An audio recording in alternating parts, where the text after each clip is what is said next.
Hello, everyone, and welcome to Sacred Laughter Podcast. I am your host, Chris Dameron. I know I didn't publish anything last week, and I apologize. I had a lot of stuff going on.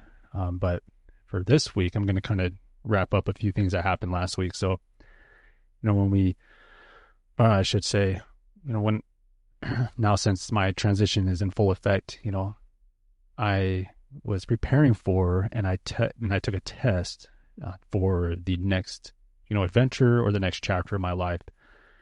And I'm going to propose this question because I know a lot of us have been there before, but have you ever done something, that seems scary or something that you've never done before because you're starting this new chapter and it just brings on the anxiety and, you becoming scared. And for me, last week that was it. So last week I prepared myself. I was studying really hard, went out of town with a friend of mine, to take the time away from family and distractions and just study. So over the weekend, again, I felt a lot of guilt. I felt a lot of pressure. And I would say that the pressure was one, right? Not knowing what the future looks like. If I passed my test, everything would be good to go. And then, if I failed my test, I'd have to study a little bit more. But for me, it was also the idea that I was going to let a lot of people down. And with that, that pressure just hit me super, super hard. And it was just not knowing, if I was going to pass my test. And if I did pass, like I said, it was something that, we'd celebrate. And then if I failed, I let everyone down beside me. And, really, it was just because that's what was going on in my head. That's what I was thinking. So I had this huge pressure on myself. And I continue to tell people like, yeah, I'm fine. I'm ready. I'm confident. And I was confident. I was super confident getting ready to take the test. But as time got closer, like I said, I started feeling the pressure that I was going to let down a lot of people. And I was going to let down some of my closest friends. I was going to let down my family, my wife, my kids. And it really got to the point where I just wanted to take my test. No matter if I passed or failed, I don't know, but I just wanted to go, hook the trailer up to the truck and just go to the woods and hang out and just be by myself and take it all in. And, to a point that I didn't want to come back home because I wasn't sure what the unknown looked like.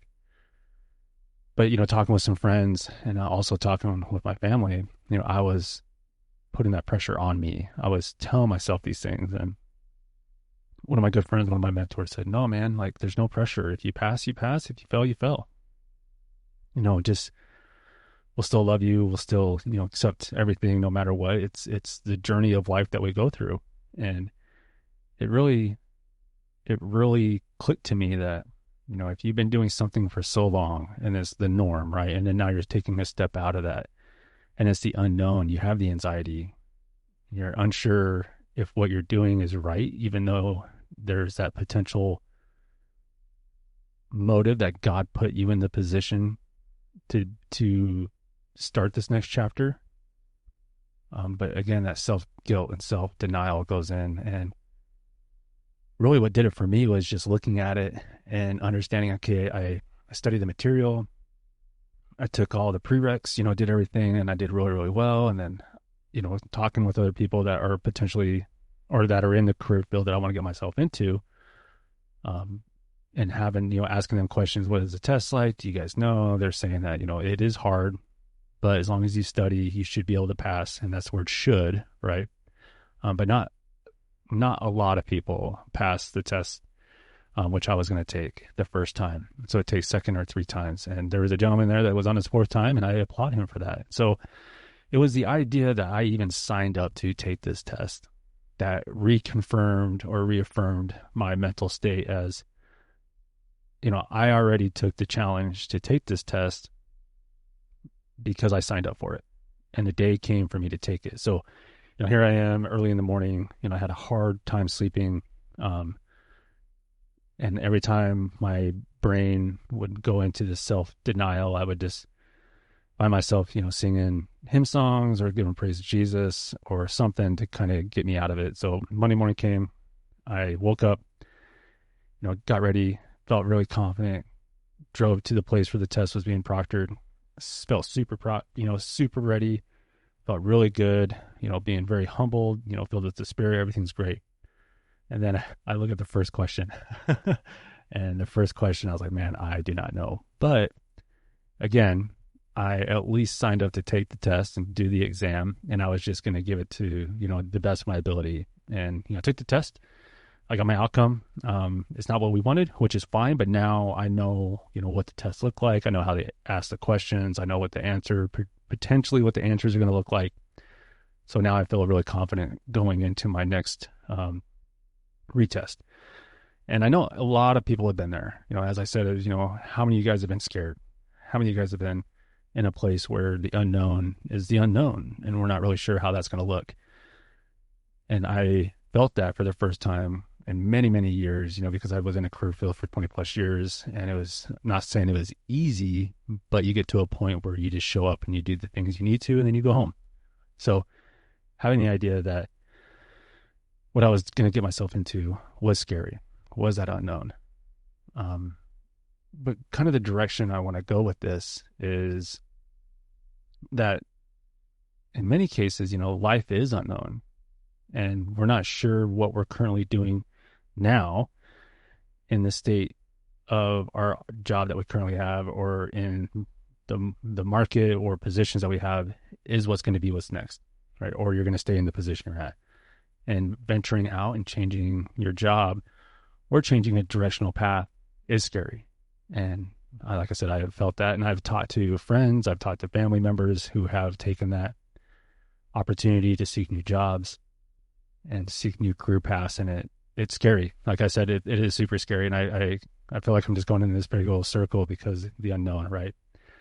So I'm going to study for my next, for my retake, and I'm going to do my best. And again, it's the humbling experience that I'm able to retake the test, and I'm able to study and do everything I need to, and I, get myself back in the right mindset, get myself back in the right mentality to go in to the best of my ability and continue to do what I need to do to get myself ready for my future. Right. But with that, it's also the fact that, we have that self-denial, self-guilt, that we're not ready. We're not prepared. I'm too old to start a new job, or I don't know anything about the job. And I actually saw something earlier today, which was really cool, that this gentleman was talking about a new career path. And I saw it on social media, which a lot of us are a part of. And this gentleman was standing outside the door, and another gentleman walks up to him and says, "Hey, you ready?" And he goes, "How am I supposed to be ready for something that I have no clue what I'm doing?" And it really hit home to me. It is true. Like I'm stepping into a world that I haven't been familiar with for 20 plus years in my previous career, serving in the military. But I was a civilian. I was taking action. I was taking the leap of faith, on the weekends or on the days I had off, to pursue certain things, to be with my wife and kids as they were pursuing, education, or my wife pursuing multiple jobs. And I was being supportive, and it makes you feel alone. But the other gentleman, made a comment that really made it sound profound. And that comment was, do you not think everybody knows what they're doing when they start a new job or they start a new position? They don't. That's why you ask questions. That's why you have mentors. That's why you have development groups, and you have people that you can lean to have these conversations. And that was so cool. And I felt like I really, really needed that. And I needed to hear it. And I think that's why I heard it. Because with the material the study material, as well as the classwork or course material that I took, like, I can talk to you about the career field. I can explain it to the best of my ability. I may be off here and there a little bit just because I don't have the experience in the field doing a lot of the groundwork, but I can give you about 85% of what you need to know, or I can assist you in what you want to do. And the rest of it comes with that experience. But if you're a leader and you know how to lead people, and you know how to communicate effectively, and you know how to listen, be an active listener, and show some stewardship, servant, be a servant leader. The things you don't know, people will help you out. And I think that really comes back to the fact that, my good friend was saying, hey, if you fail, you fail. If you pass, you pass. We'll be happy no matter what, because you signed up to take the test. And looking back on that, that really is true. It really is, because you're taking that opportunity to, show yourself that you still have the drive and determination, and show yourself that, with fear or without fear, you're just going to do your best. And it is critical. It's really, really critical to have that mindset that, we're going to celebrate your victories and we're going to celebrate your losses. And that's what we did. We got together with some friends later that afternoon or later that evening and celebrated my victory and my loss at the same time, because my victory was taking the test, which is it's a significant, test. It's a hard test, but then my loss is I didn't pass, which is okay, right? And like I said, I know what I need to do to prepare myself for the next one. But that's life. Life is not easy. And I talk about this with my kids a lot, where, something may happen at school, or, they have an incident with their friends and it's the end of the world. It's not. It's just, it's just a little roadblock that, causes a disturbance or a disruption of what's going on in life, and we'll be able to make it through. But, that's something very, like I said earlier, like it's something that I was preparing for, and that's why I didn't put a podcast out last week. And I really, felt determined to, tell you guys where I'm at mentally and physically and emotionally, spiritually, with what had happened, because we've all been there. We've all had suffered something very similar to what, I experienced. But like I said, I'm in a great mindset, and I'm ready to move forward with it. And also, like, with life itself, like, I'm still technically getting paid because I'm on leave. I'm on, vacation time, I guess you could say. So I'm not really in a hurry, but I want to get it done so I can really get my feet in and start doing my next chapter of my life.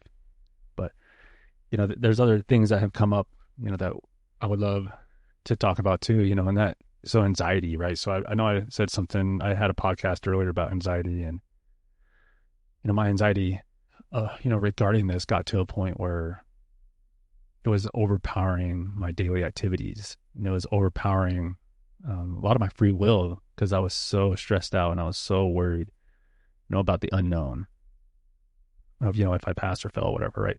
But also, I kind of went in that denial of, like, man, I really miss what I used to do. Like, it's not saying, do I want to go back? But it's a significant change. And I have a great, I have some great mentors. I have a great foundation here at the house with my wife and kids that, keep me not on check, but they keep me balanced, to know that the decision I made was the right decision. And I think when we look at the idea of what most of us go through in life, or a lot of us have or are going through in life, is the pendulum swing of, like, this is what I really want to do, but I don't know how to get there.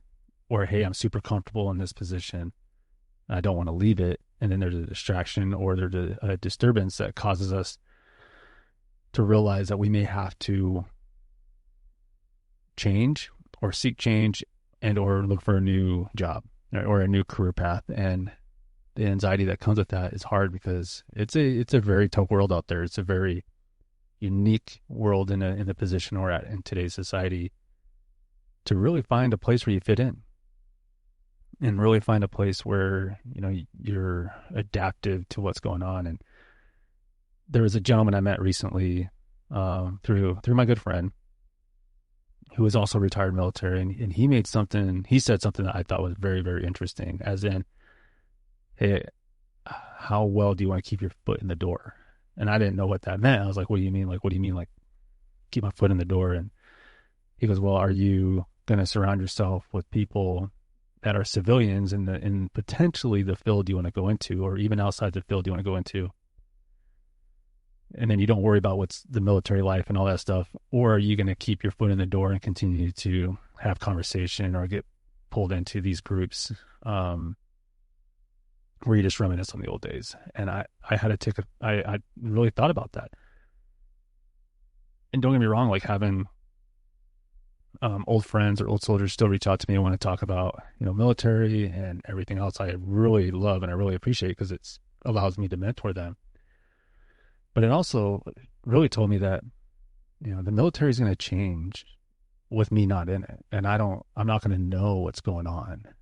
And if I surround myself with like-minded individuals in my career field that I want to pursue, or in the civilian sector, in the civilian life, then that's the area I need to focus on. And I really thought about that, and it made perfect sense. So, even as a pastor or executive pastor at my local church, I run the sound media and I run all the social media. I'm really in tune to what's going on, and I understand the politics. I understand what's going on in the White House with terrorists, all that other stuff. I get it. I see it all the time when I review and look at the algorithm of social media, of YouTube and Instagram. But I don't really know what's going on in the military. I know that they got a new Secretary of Defense. They have they're changing out all these generals. Some things are going on. They're looking at policy changes. They're looking at Uniform Code of Military Justice changes. Looking at all this other stuff. But I'm not part of that anymore, so it doesn't affect me, right?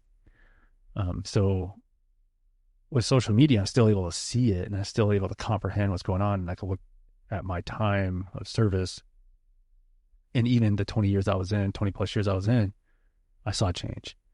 I saw the dynamics of the war, coming out of the war, understanding, training perspectives of, we need to train for a new fight, all this other stuff with different allies. But as a civilian, it's like updating policy, updating SOPs within the career field you're at, and understanding the laws and regulations of the state and or national level, which could hinder your performance in the job you're at. And that, like I said, that was something that I kind of looked at and I was like, oh yeah, that definitely makes sense. Where I may need to, dip my toe in every now and again to the people that I want to surround myself that are still in the military, but not really talk all the military jargon and look back at the old days. Because I'm not saying that the old days aren't fun, they were, but things have changed dramatically.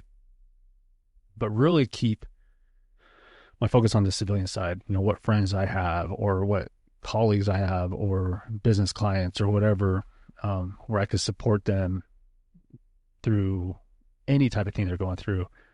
If it's within the field I'm in or outside the field, but just a group of individuals where I can sit down and have a cup of coffee with or have a drink with and just be very open and understand like the changes bureaucratically and all the other things that's going on. So yeah, that's kind of where I'm at mentally, right? That's what I really wanted to share with you guys is, like I said, there's a lot of scary things we do in life. It's not easy. It's really not. And it's tough to look at things you've never done before and truly get the mindset right that you're going to do great in it. And then you find out, then you get your results and you didn't do that well, which is fine, right? Just always give yourself praise for taking that leap of faith going forward and doing something different and scary. And then also understanding, where you're at mentally, physically, mentally and emotionally to see if you're grounded in other areas that is very passionate with you. And that is where a lot of the fun times will stay, right? And will continue to impact your life. But yeah, I wish I could go into a little bit more depth on everything I want to share, but that's really the only things I wanted to share with you guys. And I really appreciate you guys following this journey with me. I really hope I impact you guys in many ways than I feel like I do, just because I don't get a whole lot of comments. I get, text messages from people that follow my page or my podcast, and they appreciate what I have to say. But you guys aren't alone. That's all I'm really trying to say. You guys know that everyone goes through life, at different frequencies, and they face challenges different ways, but the end state's always the same. And like I said, I really appreciate you guys, following me this journey. I have so much more I'd love to share, coming up. But leave a comment, share with your friends, do whatever you guys feel like you need to. Again, as always, I really hope you have a blessed day, and I hope you enjoyed this podcast. This is Sacred Laughter Podcast, again, with your host, Chris Dameron.